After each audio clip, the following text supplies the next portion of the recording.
Ich freue mich ganz besonders, eine lang ersehnte Ausstellung von Richard Paul Lohse zeigen zu können. Richard Paul Lohse zählt ja zu den Hauptvertretern der konstruktiv-konkreten Kunst und ist mit dem Museumhaus Konstruktiv aufs engste verbunden. Das Museumhaus Konstruktiv hat Richard Paul Lohse an allen Standorten gezeigt.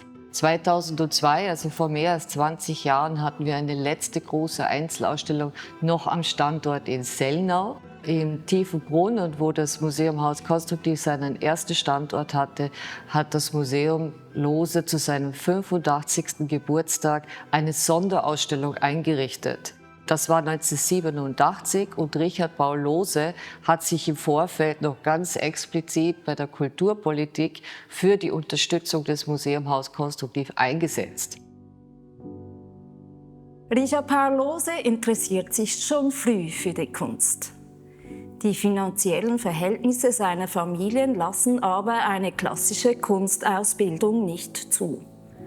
Als sein Vater stirbt, ist Lohse gerade mal 13 Jahre alt. Später beschreibt er diesen doch sehr einschneidenden Moment als Beginn einer subproletarischen Situation. Es beginnt eine Zeit, in der er sich mit Gelegenheitsarbeiten über Wasser hält. Ausläufer, Hauswartsgehilfe, Treppenwäscher, Packer oder Zeitungsverkäufer. Eine Wende bringt die Lehre als Reklamezeichner im Büro des damals bekannten Zürcher Werbers Max Dalang an der Remistraße in Zürich. Dort, im selben Gebäude, trifft er auch Augusto Giacometti. Mit ihm spricht er über Malen und über abstrakte Kunst. Nach einer Festanstellung bei Max Dalang macht er sich 1930 erfolgreich als Grafiker und Typograf selbstständig. Er zieht in das sogenannte Z-Haus beim Stauffacher in Zürich von Hubacher und Steiger, eine Ikone des neuen Bauens und Treffpunkt verschiedener Exilantinnen und Exilanten, kreativen und politisch engagierten Kunstschaffenden. Auch Lohse wird politisch aktiv. Er unterstützt Flüchtlinge, engagiert sich in der antifaschistischen Bewegung und setzt sich zeitlebens für soziale Gleichheit ein. Eine Haltung, die später auch seine Kunst prägt. Wichtige Impulsgeber für die eigene Kunst sind der russische Konstruktivismus und die Destilbewegung. Auch die Allianz, die Vereinigung moderner Künstlerinnen und Künstler in der Schweiz, die er zusammen mit Leo Leupi 1937 gründet, sind zentral für die eigene künstlerische Laufbahn. Denn im Rahmen dieser Allianzausstellungen präsentiert er seine Werke erstmals öffentlich. Die frühesten im Museumhaus Konstruktiv gezeigten Werke stammen von 1942. Sie zeigen frei im hellen Bildraum schwebende Kurven und geometrische Formen, vorwiegend Dreiecke, die gewisse Anklänge an suprematistische Werke von Kasimir Malewitsch erkennen lassen. Noch 1942 verabschiedet sich Lohse von der Diagonale und konzentriert sich auf die Vertikale. Eine Form, die ihm, wie er selbst sagt, auch moralischen Halt gibt.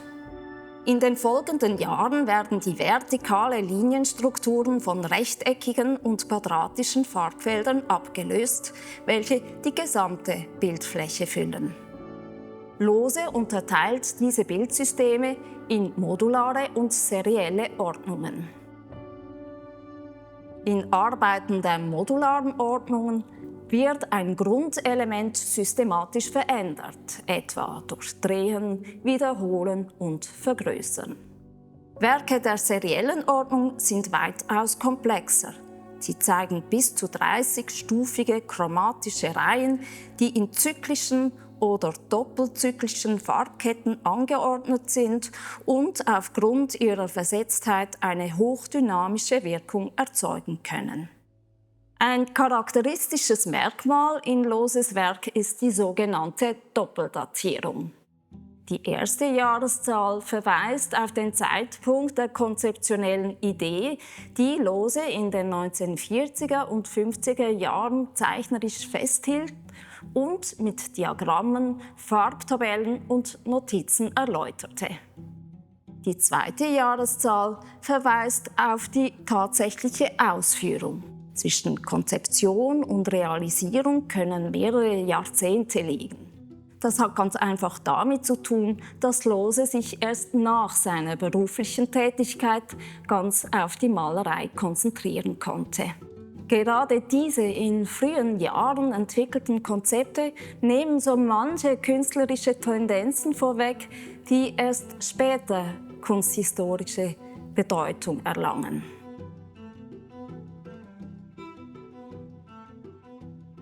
Eines der Hauptwerke in unserer Ausstellung, die wir in Kooperation mit dem MASI in Lugano gemacht haben, sind die Werke hinter mir, serielles Reihenthema in 18 Farben. So der Titel, Variante A, B und C. Normalerweise hat Richard Paul Lohse in seinen Malereien sehr, sehr häufig Doppeldatierungen. Dieses Werk hat keine Doppeldatierung. Es ist datiert auf 1982 und mit dieser Datierung verweist es darauf, dass es speziell gemacht wurde für die Documenta, die damals von Rudi Fuchs kuratiert wurde und speziell für diese Ausstellung auch konzipiert wurde. Das Interessante bei diesen Werken ist einerseits die wahnsinnige Größe. Richard Paul Lohse hat nie in diesen großen Formaten gearbeitet und hat extra für die Documenta diese fast 6 Meter langen und fast 2 Meter hohen Werke konzipiert. Er hat sie auch so konzipiert, dass sie theoretisch nebeneinander gezeigt werden könnten und so auf eine 18 Meter Länge sich ausdehnen könnten. Sehr spannend ist zu sehen, wie diese Werke aufgebaut sind. Richard Paul Lohse spricht von dem Begriff Farbmengengleichheit. Lohse hat es in Reihen gestaltet und keine der Reihen hat eine Farbe zweimal. Also für ihn war es sehr wichtig, dass jede Farbe aus einer Farbreihe nur einmal in einer horizontalen oder in einer vertikalen Reihe vorkommt. Nie mehr.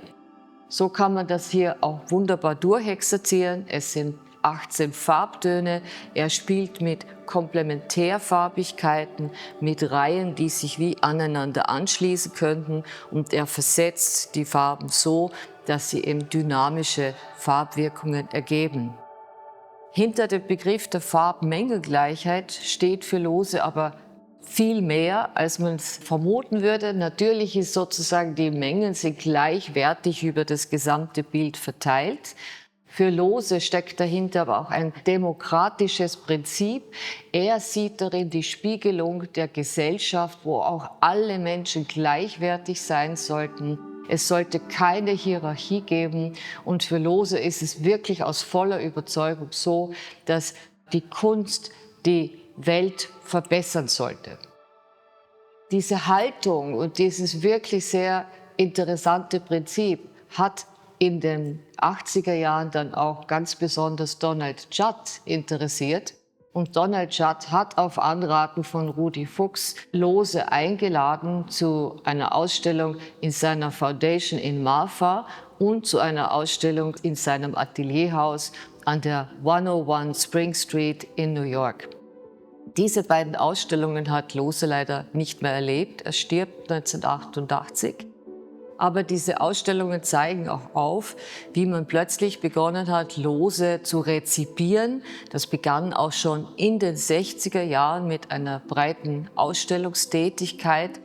Lohse wurde plötzlich entdeckt als Vorreiter sowohl für die Minimal Art, als Vorreiter für die Konzeptkunst oder als Vorreiter für die Computerkunst. Das macht ihn auch heute sehr, sehr spannend und wir können sehen, dass auch eine junge Generation Lohse wiederentdeckt und ich kann alle nur einladen, sich an dieser Entdeckung zu beteiligen.